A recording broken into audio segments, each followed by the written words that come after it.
We just returned from Bora Bora, Tahiti, and we stayed in an overwater bungalow at the luxurious St. Regis. At the end of this video, I'll include a cost breakdown of what it costs to stay there and my thoughts about it. I'm Kim. Welcome back to my self-indulgent corner of the internet, where I love to pamper myself, explore, and share all the details of all the places I go so you know before you go. Today we're headed to the gorgeous island of Bora Bora. This video is part of a series of videos that covers our entire time while we were in Bora Bora. Make sure to watch my Four Seasons Bora Bora video. I give a lot of insight plus the cost breakdown, so if you're considering one or the other, go check that one out as well. It's linked here. On the day we were leaving the Four Seasons, a boat from St. Regis arrived to pick us up. We stayed at the St. Regis for 3 nights during spring break of 2023. With that in mind, at the end of this video, I'll also tell you which one I preferred. Honestly, when planning this trip, I couldn't decide on which property to stay at. I am a huge Four Seasons lover. Like, my goal is to go to every Four Seasons in the entire world, and I've been to a lot of them so far. But I know a lot of people really like the St. Regis, and the St. Regis actually has a higher price tag than the Four Seasons, so I was like, maybe the St. Regis is where it's at. So instead of picking one, we picked both and we split our week in half. And so the second part of our week we spent at the St. Regis for 3 nights. It's about a 5-minute cruise between the Four Seasons and the St. Regis. They're next to each other, but there are no roads. Therefore, boating is the only way to get between these 2 properties and honestly to anywhere else around the island, because the way that these properties are set up, they're set up on the outer ring of the island and there are no internal roads. So you just boat from property to property or to the main island in the center. Therefore, I don't look at it as a negative. I look at it as an awesome opportunity to just be on the water. Oh, we're super excited to be here. We're happy to have you. Hello, Mrs. Kerr. Welcome to St. Regis Bora Bora. Oh, I don't know if it fits. Oh, wait, hold on. My hat's in the way. How are you? We're amazing. Good. Thank happy you. to be here. So Yes. happy. We quickly checked in upon arriving and were escorted to our overwater bungalow, room 322. The rooms are enormous. The smallest bungalow is over 1,500 square feet. However, I did prefer the design and quality of the finishes at the Four Seasons. I believe St. Regis Bora Bora requires a renovation, and I'm confident this will take place soon as competition continues to grow on this island. The St. Regis property has 77 overwater bungalows, ranging from 1 to 3 bedroom villas, some with private pools that face Mount Atemanu. They also have 13 beach villas, one of which is 13,000 square feet. So besides the overwater bungalows, these places do have like on-shore villas that are like massive. Like, look at this compound villa where you could probably bring a huge family. I have no idea what the rate is per night. I'm sure it's well over 10,000. It's just awesome. It's like a Tahitian massive palace. I was not fond of the bathroom lighting and configuration in our bungalow, which was located at the back of the bedroom. I liked the large deck with the covered area and the canopy over the bed, and the Tahitian roof details were lovely and whimsical. Similar to the Four Seasons bungalow, there are steps from the deck down to a platform near the water for jumping in and a ladder to climb up. There is also an outdoor shower and lounge chairs. The St. Regis bungalows each come with 2 beach cruisers, making getting around the large property efficient and fun. After swimming and lounging at the beach, we returned to our bungalow to rest and clean up for the Polynesian night. It's our first night at the St. Regis, and tonight is Polynesian night, so we are ready and we're gonna go head out to this amazing event tonight. You ready? Ready. Let's hit it. So pretty here too. The thing that I really like about the St. Regis versus the Four Seasons, it's a lot more quiet here. I don't know if everyone decided to take their families to the Four Seasons for spring break, but definitely here at the St. Regis, it doesn't seem like anybody's here, which is awesome because it feels like the resort is to ourselves. Don't you agree? So far, yeah, it seems a lot quieter. It's so pretty out here.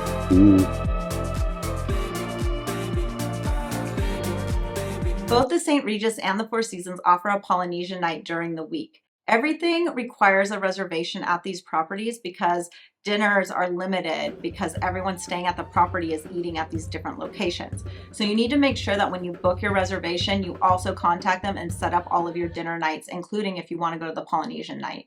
With all this in mind, don't be disappointed if you miss it, as it's a decent buffet with a decent show, but nothing spectacular. However, I did enjoy dancing with the beautiful Tahitian women. The grounds at St. Regis are extensive, and that's why the bikes were so much fun. There is a bike doctor near the pool and beach area to fix any bike issues.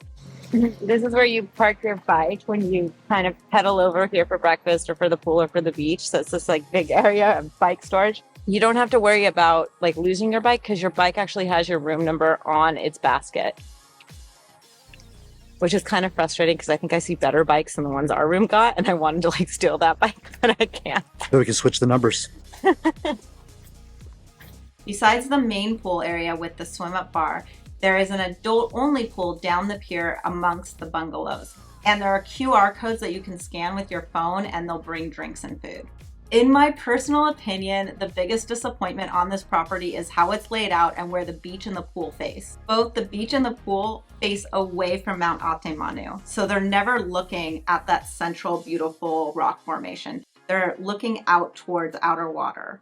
I love being at the Four Seasons because their pool and their beach face Mount Atemanu all day long, and it's just so beautiful to be able to gaze at it and know that you're in Bora Bora, which when you're at the St. Regis, you don't feel that way as much because you don't see it as much. At St. Regis, you only get a view of Mount Atemanu if you pay for one of the most expensive overwater bungalows, have dinner at the Lagoon restaurant, or enjoy the spa, which features an outdoor lagoon area looking back at the mountain. Circling back to food, the St. Regis has several restaurants. First is Te Pahu, where breakfast and lunch are served daily. This is also where the swim-up bar is and where the Polynesian night takes place. Second is Sushi Take Restaurant, which is a sushi Asian restaurant. The tuna was great and we enjoyed a few of their cooked dishes. Third is Fa Niente, which is an Italian restaurant. We did not have the chance to eat here since we stayed only 3 nights. Fourth is the Lagoon restaurant by Jean Georges, and this dining experience was the nicest one we had all week.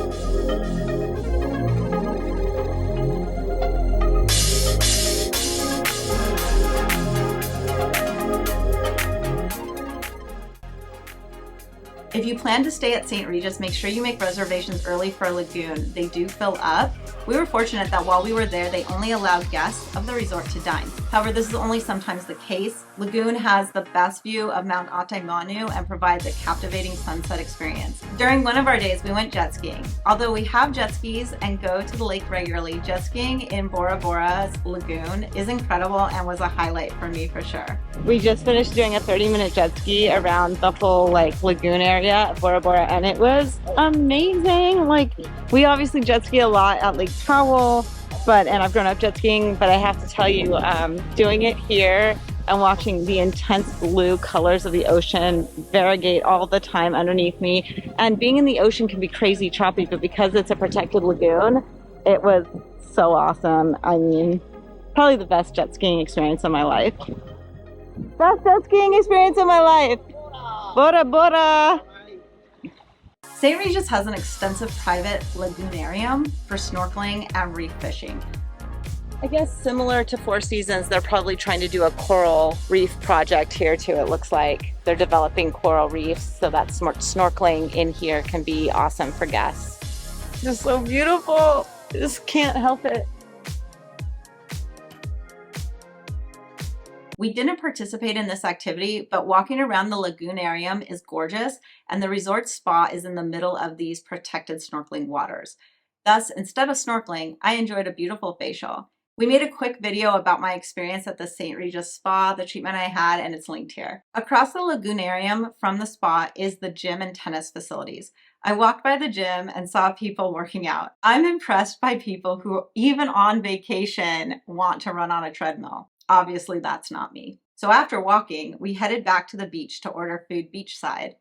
The pool and beach attendants are so friendly and kind. They know you by name, will bring you food, and have a lot of sunscreen for those, like me, not conditioned for the South Pacific. Some might remember that I broke out with sun poisoning. It's an allergy to the sun. And the St. Regis does not have an on-site doctor who can give you medicine. The Four Seasons did, and they gave me Benadryl before coming to St. Regis, but once I got there, I needed more, and so we needed to contact a pharmacy, and they actually boated it over to me because there was no on-site doctor to give me Benadryl.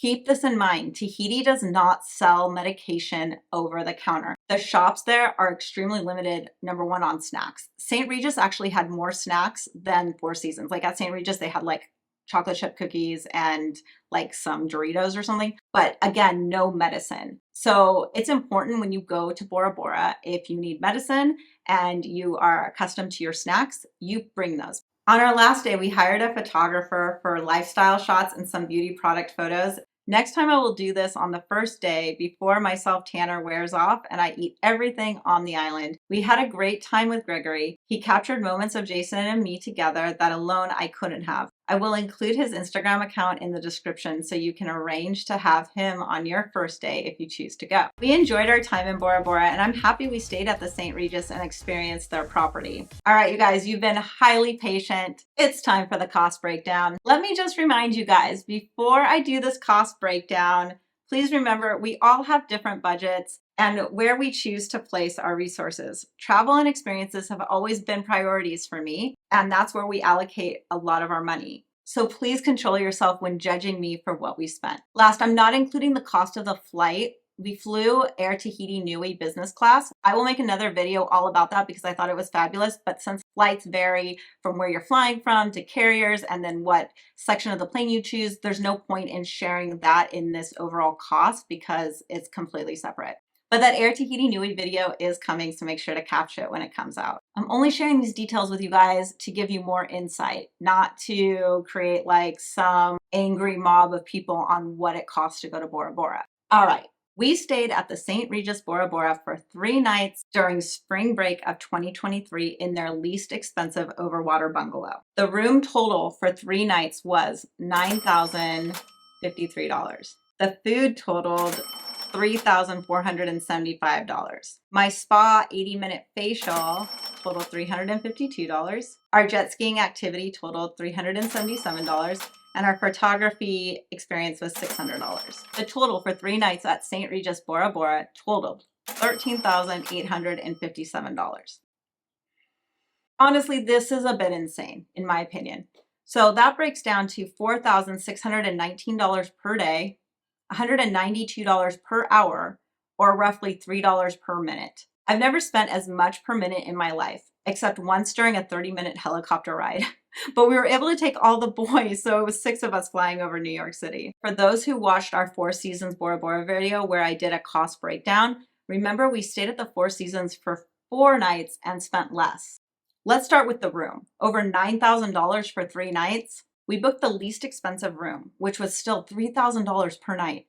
It was not worth it, in my opinion. The room at the Four Seasons is so much better. I didn't love the setting of our room either.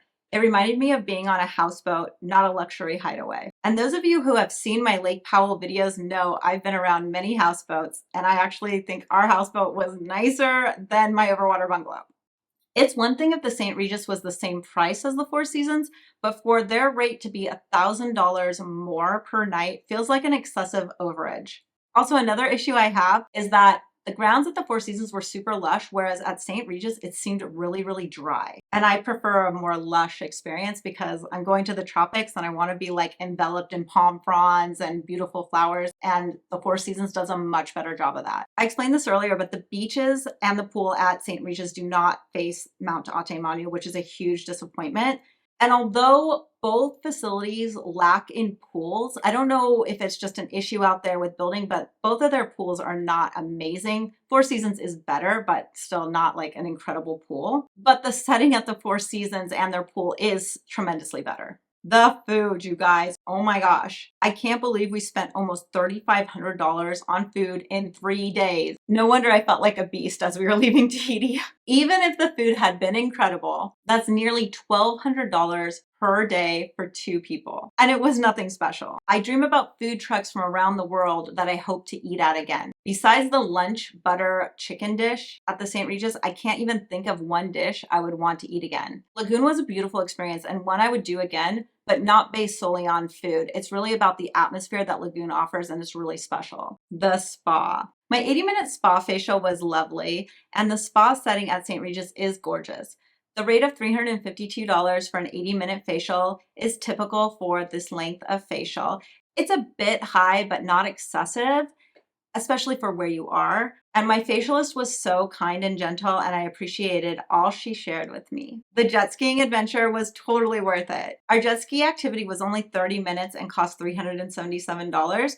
I would do this activity in a heartbeat again. I thought it was great. I loved it. Super fun. And honestly, you don't need more than 30 minutes because the sun is so intense that riding around in the lagoon and kind of the little tour that you do with the guide, it's fabulous. And I was ready to get back at the end of 30 minutes. The photography session was $600 and completely worth it. He turned the photos around quickly and color graded them in my style so I could easily use them in my Instagram feed. I thought our photo shoot with Gregory was the best deal in Tahiti, honestly. So here's the question. Would I return to the St. Regis Bora Bora? No. The facility is old. The property needs to be redesigned, and it's just truly overpriced for what you're getting. The staff, of course, is very lovely at the St. Regis. However, everyone I encountered in Bora Bora is incredible. Truly the most kind and warm personalities on earth. There is so much to see and experience in Tahiti, and we are excited for future trips and to experience more properties there. Thank you so much for watching this video, and I hope it gave you a lot of insight, and I'll see you guys on the next one.